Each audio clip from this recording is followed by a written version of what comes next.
1950년, 60년대에 미국의 할리우드를 대표하는 두 여배우가 있었습니다. 한 사람은 마릴린 먼로이고 다른 한 사람은 콜린 에반스라고 하는 여인입니다.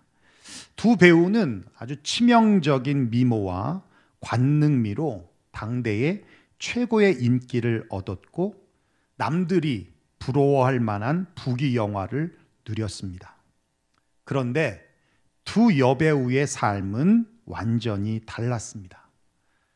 마릴린 먼로는 과한 인기에 수많은 남자들과 부적절한 스캔들을 일으키다가 결국은 허무와 영적인 갈등과 고독을 이겨내지 못하고 수면제 과다 복용으로 자살을 함으로 생을 마치게 되었고요.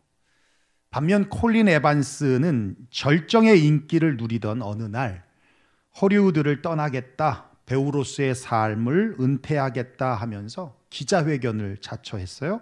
그리고 기자들 앞에서 당당하게 사랑에 빠져서 은퇴를 결심하게 되었다라고 말을 했습니다. 기자들은 난리가 났습니다. 은퇴 기자회견도 특종감인데 은퇴를 하는 이유가 연애 때문이다, 사랑하는 사람 때문이다 라고 하니까 몹시 흥분이 되어 있었습니다. 그러자 한 기자가 물었습니다. 그 사람이 누구입니까? 라는 질문에 콜린 에반스는 그분이 바로 나를 택하시고 나를 위해 죽으신 예수님입니다 라고 고백을 하고 그 후 선교사가 되기 위해 신학대학에 입학하고 그 과정에서 만난 남편과 함께 아프리카 우간다로 파송을 받아 선교사로서의 삶을 살았습니다. 그렇게 7년의 아프리카 선교를 마치고 안식년에 잠깐 귀국을 했을 때 빌리 그레함 목사님께서 그녀에게 물었습니다. 할리우드의 영광과 명예와 인기를 포기하고 우간다 선교사로 떠난 것이 후회가 되지 않습니까? 라고 묻자 에반 콜린스는 목사님, 후회라니요. 이 선교 사역도 저에게는 과분합니다. 라고 대답했다고 해요. 여러분이라면 인기와 부를 내려놓고 선교사가 될 수 있었겠습니까? 내가 어떻게 얻은 인기인데, 내가 어떻게 모은 부인데, 내가 이 즐거움을 누리려고 얼마나 인내하고 고생을 했는데, 어쩌면 그럴 수도 있을 것 같아요. 마릴린 먼로가 비극적인 죽음을 맞았음에도 불구하고 마릴린 먼로처럼 한번 살아보고 싶다라고 생각하는 분들도 있을 것 같아요. 그렇다면 어떻게 에반 콜린스는 절정의 인기에서 그 모든 인기와 부와 명예를 내려놓을 수 있었을까? 1986년도 서울 아시안 게임과 1988년도 서울 올림픽에서 탁구 금메달을 딴 양영자 선수가 있습니다. 그 당시 대한민국이 탁구의 붐을 일으킬 수 있는 장본인이기도 했는데요. 저도 그때부터 탁구를 시작을 했어요. 대한민국에서 양영자 하면 모르는 사람이 없었고 그녀의 미래는 고속도로와 같이 뚫려 있다고 해도 과언은 아니었습니다. 그런데 호련히 그의 모든 인기와 부를 내려놓고 몽골 선교사로 떠났습니다. 금메달을 따면 평생 연금이 나와요. 100만 원씩. 이제 리밋이 100만 원이에요. 금메달을 몇 개 따는 상관없어요. 100만 원씩 나오는데 그 연금을 시골의 어려운 교회에 돌려놓고 영하 30도까지 내려가는 몽골과 또 남편과 선교를 떠났다는 거예요. 그곳에서는 자신을 알아주는 사람이 없었습니다. 식생활도 어려웠습니다. 언어와 문화에 적응하는 것도 쉽지 않았습니다. 그런데 몽골에서의 삶이 행복했다라고 고백합니다. 그렇게 15년의 사역을 마치고 한국으로 돌아와서 탁구 꿈나무들을 발굴하고 키우는 사역을 통해서 선교를 계속 이어가고 있습니다. 참 대단하지 않습니까? 어떻게 양영자 선수는 보장된 미래 그리고 인기, 부를 내려놓을 수 있었을까? 성경에도 그와 같은 인생을 산 사람이 있습니다. 바울이죠.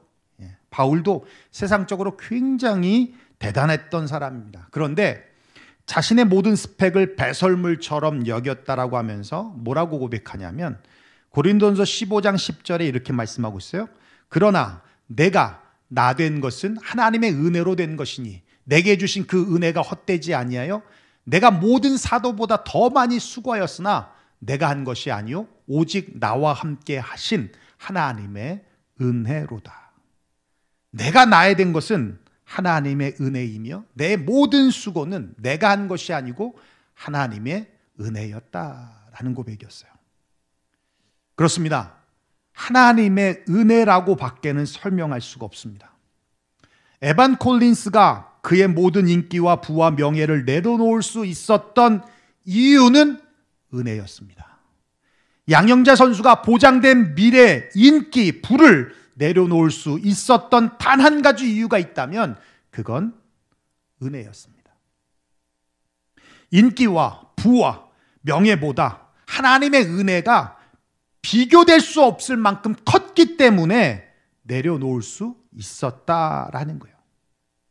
제가 왜 이 서론에 이 말씀을 드리냐면 우리가 지금 보게 될 모세라는 사람도 다르지 않았습니다.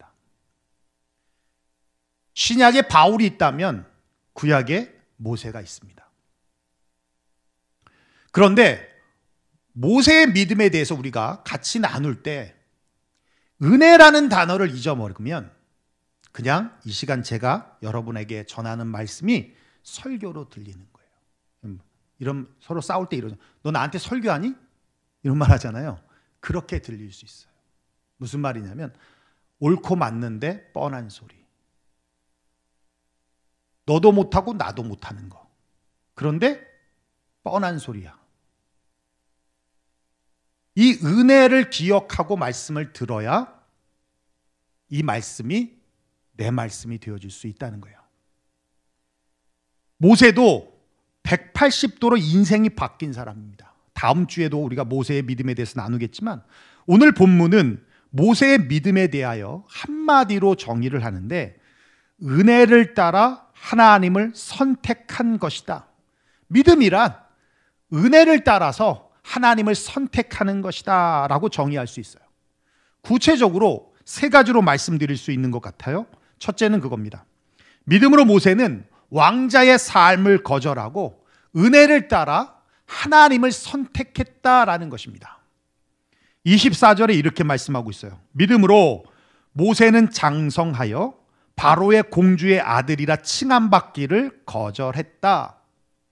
무슨 뜻입니까? 공주의 아들로서 누릴 수 있는 모든 특권과 모든 권리를 포기했다라는 말입니다. 왕자의 신분을 포기하고 나면 결국 어떤 신분만 남습니까? 노예인 히브리인의 신분만 남습니다. 그럼에도 불구하고 모세는 믿음으로 모든 특권을 내려놓았습니다. 모든 부와 권력과 영화를 포기했습니다. 물질적인 풍요가 보장되고 명예가 주어지고 사람들로부터 존경을 받고 한평생 멋지게 폼나게 그리고 쿨하게 살 수 있는 길을 거절했다라는 겁니다. 이것이 모세의 믿음이었다라고 말씀하고 있어요. 모세는 왜 그런 선택을 했을까? 하나님의 은혜로 선택한 것입니다마는 어떤 은혜인지 우리가 구체적으로 보면 여러분 성경 어디에도 모세가 엄마인 키워준 공주에게 찾아가서 나 이제 당신의 아들이 되기를 거절합니다 라고 말한 적이 없습니다. 히브리 기자가 공주의 아들이라 칭함받기를 거절했다라고 한 것은 한 사건에 대한 해석이라고 우리는 이해할 수 있어요. 모세에게 인생의 변화를 준 한 사건이 있는데요. 짐승 취급받으며 강제 노동을 하고 있는 히브리인에게 애굽의 노예 감독관이 무참하게 패고 결국 죽이는 사건을 목격하게 된다는 거예요. 크게 잘못한 것도 아닌데 맞아 죽는 현장을 보고 모세는 참을 수 없는 분노를 느꼈습니다. 그리고는 살인을 저질러요. 주변에 보는 사람이 없을 때 그 애굽인을 죽이고 모래에 파묻어 버리고 완전 범죄라고 생각을 하게 됩니다. 그 다음날 다시 그 현장을 방문했더니 이번에는 같은 동족끼리 싸우는 거예요. 잘못한 놈인데 젊고 힘이 세다고 약한 사람을 마구 때리는 거예요. 그래서 그 싸움에 끼어들었습니다. 왜 동포끼리 싸우고 때리냐? 그러자 누가 너 보고 재판관 되라고 했느냐 하면서 너가 어제는 애굽 사람을 때려 죽이더니 이제 나를 때려 죽이려고 하느냐라고 덤벼드는 거예요. 그러면서 완전 범죄라고 여겼던 사건이 드러나게 됩니다. 그 얘기가 바로에까지 들리게 돼서 바로의 낯을 피해서 미디안 광야로 들어가게 된다는 거예요. 이 사건을 보고 히브리 기자가 공주의 아들이라 칭함받기를 거절했다라고 말씀하고 있는 거예요. 모세가 왜 애굽인을 때려 죽였느냐?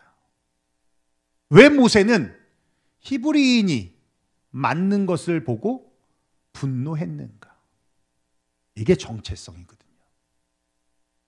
모세는 40년 동안 신분을 잘 감추면서 살았습니다. 그런데 모세에겐 늘 정체성의 혼란이 있었어요.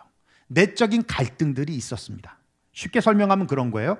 한국에 버려진 아이들이 해외로 입양되는 건수가 지금까지 17만 건 이상이 됩니다. 17만 명 아이들이 해외로 팔렸다는 거예요.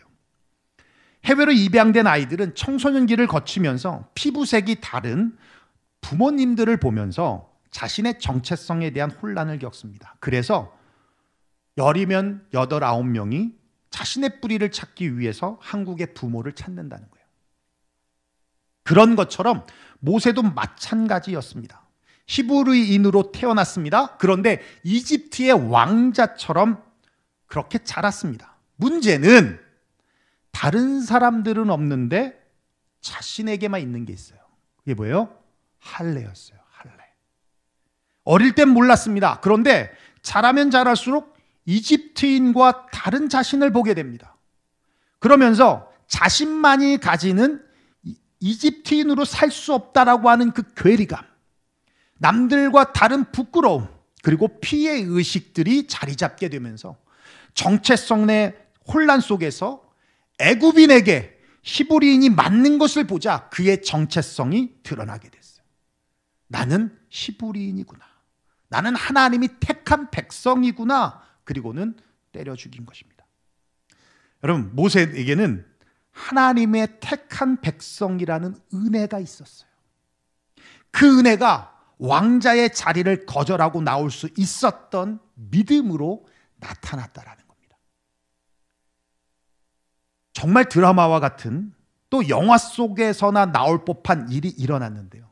지난 17일 ABC 아침 방송 프로그램인 굿모닝 아메리카에 그 사연이 소개되었습니다. 36년 전에 한국계 일란성 쌍둥이 아이가 서로 다른 가정으로 입양이 되었습니다. 둘은 36년 동안 자신에게 또 다른 자매가 있다는 걸 전혀 모르고 그렇게 자랐습니다. 그런데 비슷한 시기에 서로 다른 이유로 유전자 검사를 했는데 자신과 일치한다는 누군가가 있다라고 결과가 나온 거예요. 그래서 서로의 존재를 알게 되고 둘이 서로 문자 메시지와 사진을 주고받기 시작했는데 정말 놀라운 것은 서로 다른 환경과 상황 속에서 존재도 모르고 자랐지만 마치 도플갱어처럼 옷차림, 스타일, 포즈 같은 것들이 똑같더라는 거예요.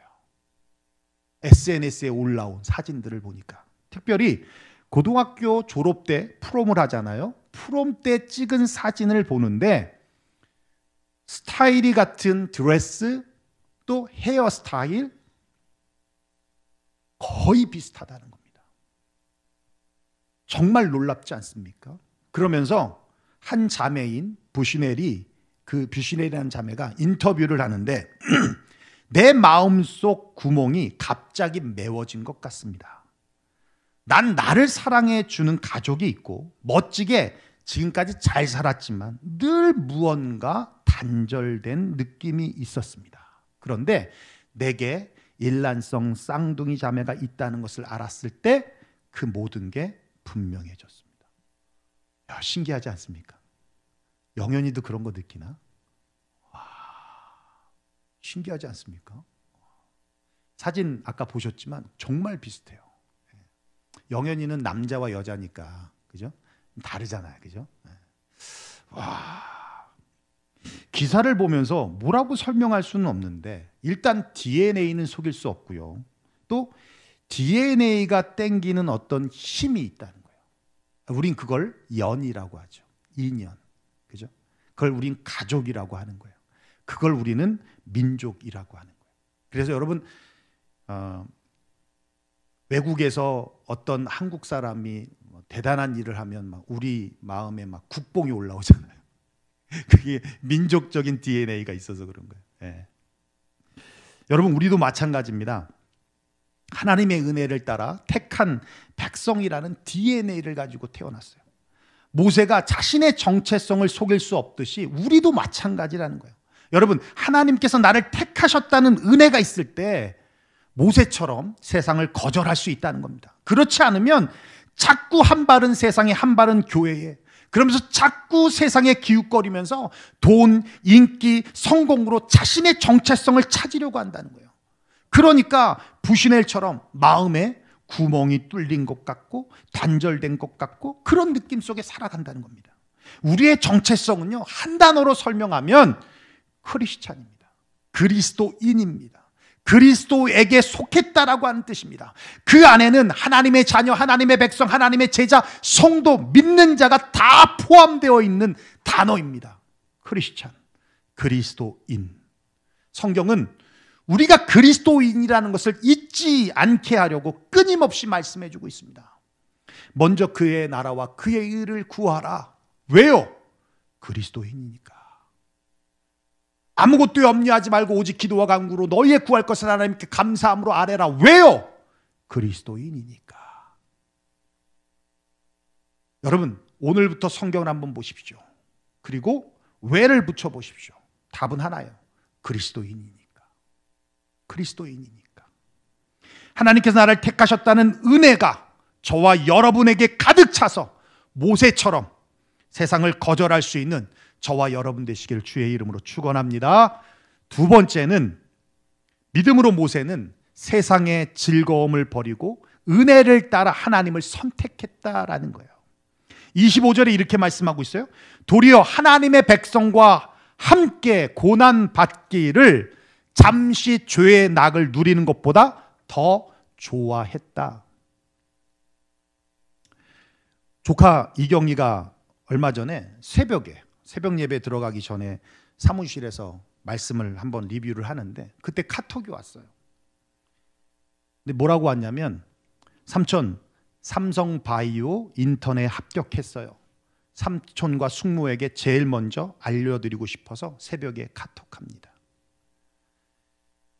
여러분, 그 이경이가 지금 화학과이잖아요. 근데 삼성바이오로직스의 인턴에 합격했다는 거는 대단한 거예요. 그리고는 사실은 인턴이면 별 문제 없으면 바로 정직원에 졸업하면 채용이 되는 거예요. 기특하죠. 사실 이경이가 처음 미국에 왔을 때 유학을 계획해서 온 게 아닙니다. 곧 중학교 때는 전교에서 놀았어요. 그래서 외고를 갔어요. 근데 이제 기숙사형 외고였어요. 갔더니 난다 긴다 하는 애들이 다 온 거예요. 정말 아침 6시 반에 일어나서요, 밤 11시 반까지 책상에 앉아 있어요. 책상에 앉아 있어요. 먼데이 through 프라이데이까지 그렇게 살다가 토요일 날 오면 쉬는 게 아니라 토요일부터 주일 다 학원에 다니는 거예요. 그래도 안 되는 거야. 그래도 등수 안에 못 드는 거예요. 근데 분위기가 어떤 분위기냐면, 서울대, 연대, 고대를 못 가면 쓰레기야. 이 세 학교를 못 가면 쓰레기 취급을 받아요. 그러니까 애가 맨날 우는 거예요. 너무 힘들어하고 맨날 우는 거예요. 그래서 그러지 말고 미국으로 보내라. 뭐 늦은 나이죠. 늦었지만 그래도 공부를 하던 친구기 때문에 따라잡을 수 있다. 보내라. 그 사실 그래서 미국에 오게 된 거거든요. 근데 나는 뭐 공부를 떠나서 제 속마음은 우리 이경이에게 신앙이 들어가기를 원했어요. 한국에서는 신앙생활 할 수가 없습니다. 신앙생활 하는 순간 그냥 뒤로 떨어지는 거예요. 추락하는 거예요. 예. 애들과의 경쟁에서 뒤처질 수밖에 없는 거예요. 예. 그래서 그러지 말고 미국으로 보내라. 근데 정말 감사하게도 미국에 와서 믿음 생활 참 잘해서 너무 감사해요. 한 번은 미국에 왔을 때 이제 중고등부 수련회가 있었어요. 갔다 왔는데요. 수련회 갔다 와서 애가 계속 웃는 거예요. 웃음이 떠나지 않아요. 소파에 뒹굴면서도 웃고 밥을 먹으면서도 웃고. 그래서 저는 얘가 수련회 가서 눈이 맞아서 남자친구가 생겼구나 이렇게 생각을 했어요. 그래가지고 물어봤죠. 뭐 좋은 일 있냐? 그랬더니 그냥 좋다는 거예요. 수련회에서 너무 은혜를 받아서 그냥 너무 좋다는 거예요. 그때 이제 알았죠. 아, 하나님 만났구나. 하나님 만났구나. 여러분, 하나님 만나면 세상이 줄 수 없는 기쁨이 있습니다. 하나님과 교제하면 세상과 완전히 결이 다른 즐거움이 있습니다. 이건 경험해 보지 않으면 모르는 즐거움과 기쁨입니다. 모세는 잠시 죄악의 낙을 누리는 것보다 하나님의 백성과 함께 고난받는 것을 더 좋아해서 고난을 선택했다라고 말씀하고 있습니다. 왜 그런 선택을 했을까요? 택한 백성으로 하나님과 연합함에서 오는 즐거움을 알았기 때문이라는 거예요. 하나님과 관계 맺었을 때, 하나님과 교제했을 때 오는 즐거움을 모세가 알았다는 겁니다. 사람들은 즐거움을 얻기 위해 많은 수고와 비싼 비용을 지불합니다. 소유로 즐거움을 얻기 위해 쇼핑을 하고요. 일상의 탈출로 즐거움을 얻기 위해 여행을 가고요. 식욕으로 즐거움을 얻기 위해 맛집을 찾아다니는 수고를 마다하지 않습니다. 그보다 더한 즐거움을 얻기 위해 죄도 서슴지 않고 저지릅니다. 그런데요, 그러한 즐거움들은 잠시라는 거예요. 내성이 생겨서 더 큰 즐거움, 더 큰 낙을 찾으려고 헤맵니다. 채워지지 않으면 공허함과 허무함의 후유증이 나타납니다. 그래서 즐거움은 잠시뿐이지만 고통은 오랫동안 지속되어집니다. 모세는 애굽의 왕실에서 지내면서 누렸던 즐거움과 행복이 잠시였다라는 것을 알았어요. 그리고는 택한 백성으로 하나님과 연합해서 오는 즐거움을 알았습니다. 그래서 하나님의 백성들과 함께 고난을 택했고 이것을 히브리 기자는 믿음이라고 말씀하고 있는 거예요. 그렇습니다. 성경은 분명히 우리에게 말씀하고 있는데 로마서 5장 3절 4절에 보면 이렇게 말씀하고 있습니다. 우리가 환난 중에도 즐거워하나니 이는 환난은 인내를, 인내는 연단을, 연단은 소망을 이루는 줄 알미로다. 환난 중에도 즐거워할 수 있는 사람이 누구냐? 그리스도인이라는 거예요. 우리여야 된다는 거예요. 환난 중에도 즐거워할 수 있는 이유는 그 환난이 우리에게 소망을 이루게 되어진다는 겁니다.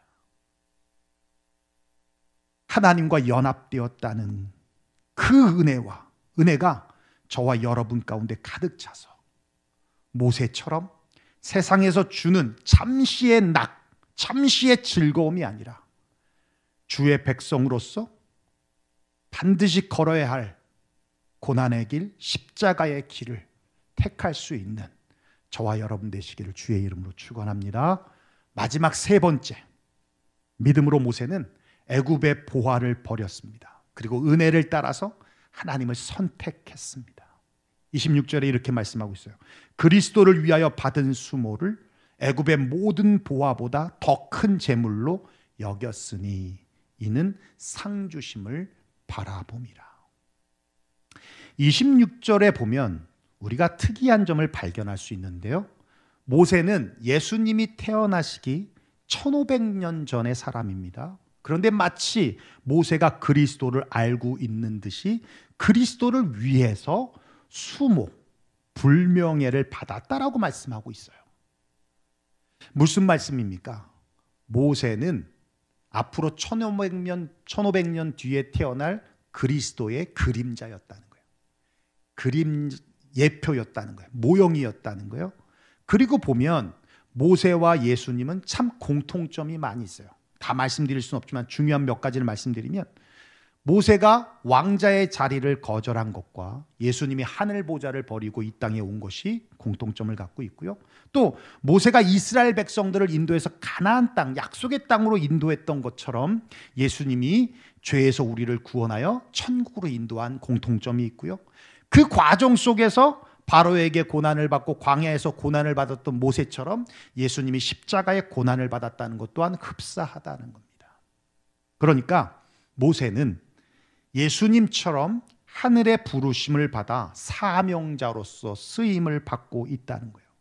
우리 지난주 말씀을 함께 나눴지만, 내가 생각하는 나의 인생보다 하나님께서 생각하는 나의 인생이 훨씬 크고 위대하다고 그랬어요. 모세를 하나님께서 출애굽의 지도자로 부르셨을 때 모세가 뭐라고 말씀하냐면, 내가 누구이기에. 콜린 에반스가 이 선교 사역도 저에게는 과분합니다. 세상 사람들이 이해 못하죠. 콜린 에반스가 누린 인기와 명예와 그 부를 생각하면 이해가 안 되죠. 아프리카에서 알아주지도 않는 그곳에서 일하는 게 뭐가 대단해? 격이 안 맞다고 생각하겠죠. 그런데 본인은 뭐래요? 이 선교 사역도 내게는 과분합니다. 하나님이 나를 사용하시는 것, 나를 사명자로 부르신 것은 은혜이며 감사라는 거예요. 여러분, 앨런 머스크가 여러분을 씁니까? 빌 게이츠가 여러분을 씁니까?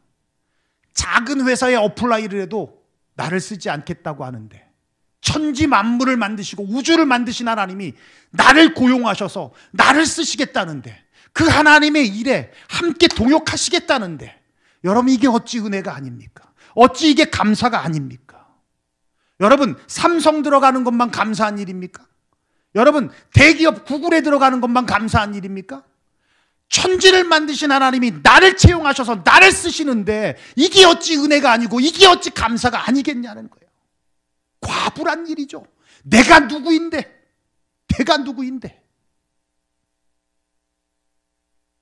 그 은혜가 모세에게 있었다는 겁니다.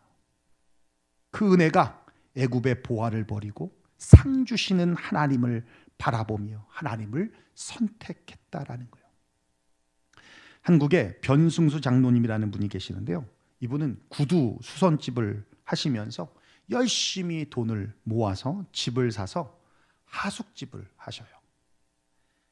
광고를 그렇게 낸답니다. 하숙생 모집, 단 주인의 말만 잘 들으면 하숙비 일체 무료. 그렇게 광고를 넣으면 전화가 많이 온다는 거예요. 무료라는 말에. 그러면 공장에서 일하는 분들, 그리고 지방에서 올라와서 유학하는 그런 학생들이 그렇게 문의가 온대요. 왜냐하면 이제 인터뷰를 봐서 하숙을 시킨답니다. 하숙생이 오면 새벽 4시에 깨워서 새벽 예배 같이 가고, 매일 주일 예배 같이 가고, 본인의 동의로 그 집에 들어왔지만 못 견디고 나가는 사람도 있고, 그래도 본인이 할 말은 없죠. 그거로 인해 은혜를 받아서 믿음이 들어가고 신앙생활 잘하는 청년들도 있더라는 거예요. 인생이 바뀌는 친구들도 있더라는 거예요. 그러면서 장로님은 돈을 벌기 위해 하숙하는 게 아니라 복음을 전하기 위해 하숙을 한다고. 자신의 사명이 돈을 벌어서 하나님의 나라와 복음을 위해서 사용하는 거라고. 여러분, 사명자는 물질의 노예가 돼서는 안 됩니다. 사명자는 물질에 장악되어서도 안 됩니다. 그러면 물질이 나를 통제하는 물질의 아바타가 됩니다. 또 마음을 다치고요. 무엇보다 물질 때문에 하나님과 멀어지게 되어지는 겁니다. 모세는 하늘로부터의 사명을 받았고 내가 누구이건데 그 은혜에 애굽의 보화가 아닌 하늘의 상을 바라보았다라는 거예요. 하나님께서 보잘것없는 나에게 사명을 주셨다는 것은 은혜입니다.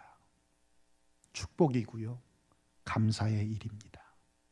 그 은혜가 저와 여러분 가운데 가득해서 이 세상의 물질이 아닌 저 영원한 하늘나라에서 받을 하늘의 상, 주님이 주시는 축복의 상급을 바라보며 나아가는 저와 여러분 되시기를 주의 이름으로 축원합니다. 이제 말씀을 맺겠습니다. 모세는 은혜를 따라서 하나님을 선택했습니다. 우리의 삶에도 참 많은 선택을 하게 되는데요. 믿음으로 하나님을 선택하는 저와 여러분이 되기를 원합니다. 그럼에 있어서 하나님의 선택을 받았다, 하나님의 택한 백성이다라고 하는 그 정체성을 여러분 기억하십시오. 그러면 그 정체성을 분명히 할 때 우리는 하나님이 원하시고 하나님이 기뻐하시는 선택을 할 수 있습니다. 저도 어떤 선택을 내릴 때 목사로서, 목사가 라는 생각을 해요. 그러면 아주 명확해집니다. 예배 들어오기 전에 우리 영현이랑 잠깐 얘기를 했는데, 영현이도 어떤 선택들을 이제 해야 될 시기가 점점 다가오고 있대요. 그럴 때 그냥 원론적으로 우리가 함께 얘기했습니다. 서로 그거에 동의하고 또 공감하고. 솔직히 우리 영현 자매가, 나 모르겠어요. 제가 보는 입장에서는 우리 영현이는 먹고 사는데 이제 지장이 없어요. 네, 먹고 사는데 지장 없습니다. 진짜. 돈을 더 벌면 뭐 어쩌겠습니까? 그까짓 거. 그냥 먹고 사는 데만 충분하면 되는 거 아니겠어요? 그건 중요하지 않다. 그거로 뭔가를 결정하지 말자. 하나님이 내가 이 일에 대한 이 사명을 하나님이 왜 주셨는가? 그렇다면 하나님이 원하시는 것이 무엇일까? 하나님의 선교 사역에 필요한 것이 무엇일까? 그거 두고 결정하자. 마음이 맞죠, 우리는 그런 게. 그렇게 우리 기도해 보자라고 얘기를 했는데, 그래요. 여러분, 그냥 정체성만 정확하게 우리가 갖고 있으면 하나님이 원하는 선택을 할 수 있다는 거예요. 하나님과 연합되었다는 은혜를 여러분 기억하십시오. 그러면 어리석게도 죄가 주는 잠시의 낙을 선택하는 일은 없을 것입니다. 하나님께 사명받았다는 걸 기억하십시오. 그러면 이 세상 물질에 집착해서 하늘의 상을 잃어버리지는 않을 것입니다. 모세의 믿음이 저와 여러분 가운데 있기를 주의 이름으로 축원합니다. 기도하겠습니다.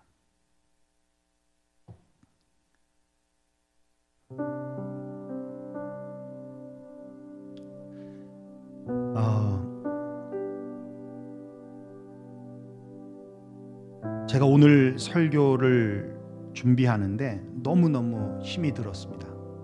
솔직하게 고백하는 거예요.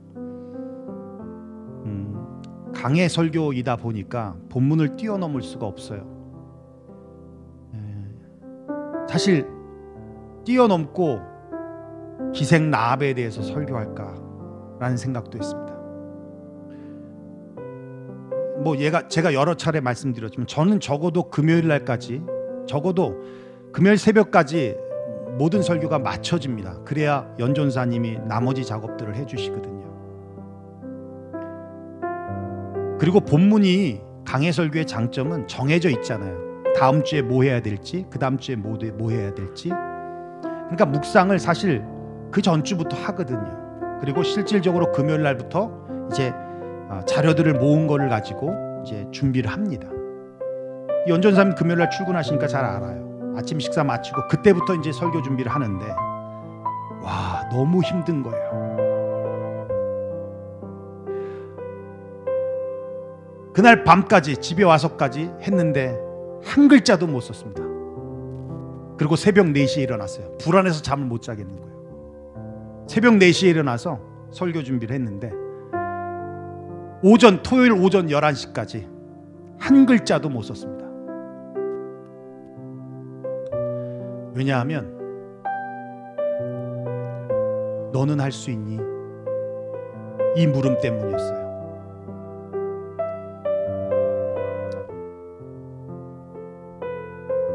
너는 할 수 있니?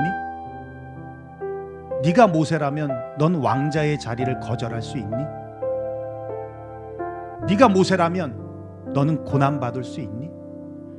네가 모세라면 그 보아 버릴 수 있니? 그 질문에 때가 너무 많이 묻었어요. 대답을 못 하겠더라고요. 그래서 제가 서론에 여러분에게 말씀을 드린 거예요. 나도 못 지킬 그걸 여러분들에게 말하는 건요, 그건 말씀이 아니라 설교입니다. 옳고 맞아요. 그런데 뻔한 소리예요. 나도 못 지키고 여러분도 못 지키고. 그러니까 뭐 한 글자도 못 쓰겠는 거예요. 한 글자도. 그래서 별 생각이 다 들었습니다. 차라리 코로나에 걸리는 게 날 뻔했다. 그럼 내가 오늘 설교 안 할 텐데. 정말 힘들었어요. 그런데 그 스트러글 하는 과정 속에서 하나님이 내게 그런 말씀을 주세요. 은혜로다. 은혜로다. 콜린 에반스가 그 모든 인기를 포기할 수 있었던 것, 양영자 선수가 그 모든 보장된 미래를 포기할 수 있었던 것, 바울이 포기하고 모세가 포기할 수 있었던 것, 그 사람들이 위대해서가 아니라, 그 사람들의 믿음이 대단해서가 아니라 하나님의 은혜였다라는 거예요. 그 말씀이 내게 얼마나 위로가 됐는지, 그 말씀이 내게 얼마나 용기가 됐는지. 그래, 나 못해. 나 포기 못할 것 같아. 아니, 어쩌면 내가 지금 이렇게 목회하면서도 그거 포기 못해서 좀 더 사례 많이 받으려는 욕심도 있고, 좀 더 한 사람이라도 나를 좋아하게 만들려는 그런 액션들도 있고, 그래서 하나님이 원하시는 선택보다 사람들 눈치 보면서 하는 선택들도 더 많았던 것도 사실이고,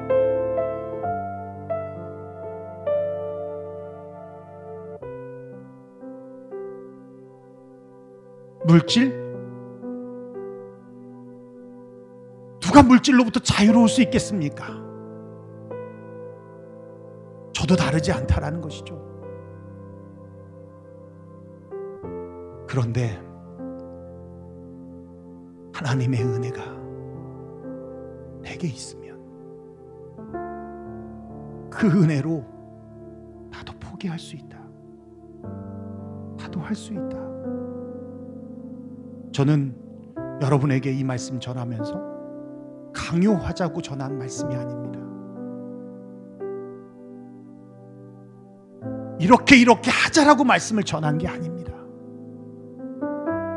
제가 오늘 여러분에게 전한 말씀은요, 우리 함께 은혜를 구합시다입니다.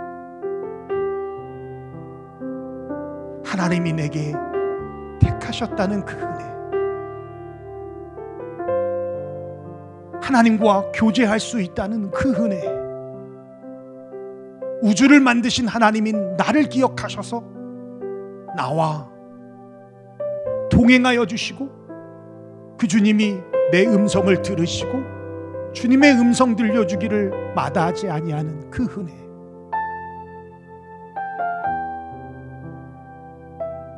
천지 만물을 지으신 하나님께서 내가 무엇이건데 과분하게도 내게 일을 맡겨주셨는지 그 은혜,